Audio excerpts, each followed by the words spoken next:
नमस्कार. मी डॉक्टर सुवर्णा मगर, जनुकीय आजार तज्ञ म्हणून शिवाजीनगर, छत्रपती संभाजीनगर येथे कार्यरत आहे.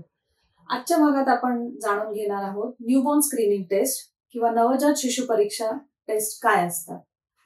तर ह्या अशा टेस्ट आहेत ज्यामध्ये नवजात बालकाच्या 2 दिवस ते 7 दिवस या वयामध्ये किंवा पहिल्या आठवड्यामध्ये एस्पेशली 2 दिवसानंतर आपण ब्लड टेस्ट करून घेत असतो, ज्यामध्ये आपल्याला असे काही जन्मजात आजार आहेत की ज्यांची लक्षणं आता दिसत नाहीये, पण बाळाच्या एका आठवड्यानंतर किंवा एका महिन्यानंतर किंवा साधारणतः पहिल्या वर्षामध्ये उद्भवतील आणि ती लक्षणं मिस झालीच किंवा ती लक्षणं उद्भवून आली तर ती कदाचित गंभीर असू शकतील किंवा त्याचे दुष्परिणाम जे आहे ते गंभीर असू शकतात, जसे की मतिमंदत्व होणे, सेरेब्रल पॅल्सी होणे किंवा झटक्यांचा आजार येणे आणि ह्याच्याचबरोबर लिव्हर फेल होणे किंवा हृदयरोग होणे.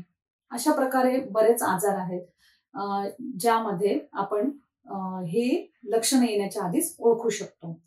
डेव्हलप्ड कंट्रीजमध्ये जगभरातल्या ह्या टेस्ट कंपल्सरी केल्या जातात, पण भारतामध्ये अजूनही ह्या काही राज्यांमध्ये केल्या जातात, पण बऱ्याचशा राज्यांमध्ये ह्या टेस्ट ज्या आहेत त्या आपले डॉक्टर 1-to-1 काउन्सिलिंग मध्ये किंवा पालकांनी प्रश्न विचारला असेल आणि ऑफकोर्स डॉक्टरही तुम्हाला याच्याविषयी माहिती देत असतात, तर ह्या टेस्ट करून घेतल्या जाऊ शकतात. ह्याच्या पलीकडे बाळाच्या मध्ये जन्मजात बहिरेपणा आहे का त्याच्यासाठी पण ओई नावाची टेस्ट असते. त्यानंतर बाळाचे सॅच्युरेशन चेक केले जाते, ज्यामध्ये आपल्याला बाळाला जन्मजात हृदयरोग आहे का हे कळू शकते.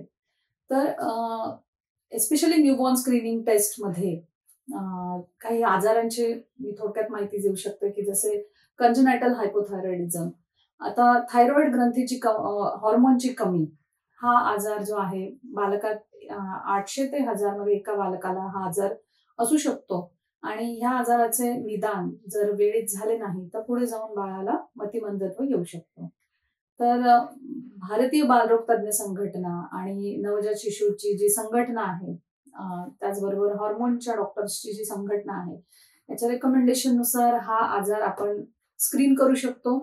याच्या व्यतिरिक्त कंजेनायटल ॲड्रिनल हायपरप्लेजिया म्हणजे आपल्या किडनीच्या वरती ॲड्रिनल नावाचे जे ग्रंथी आहे त्याच्यामधून जे हॉर्मोन सिक्रेट होतात ते पुरेसे ठीक काम करत नसल्यामुळे बाळाला सडनली डिहायड्रेशन होणे, श्वासाला त्रास होणे, सोडियमची मात्रा कमी होणे किंवा झटके येणे, ब्लड प्रेशर कमी होणे अशा प्रकारचे आजार येऊ शकतात आणि हे गंभीर असू शकतात.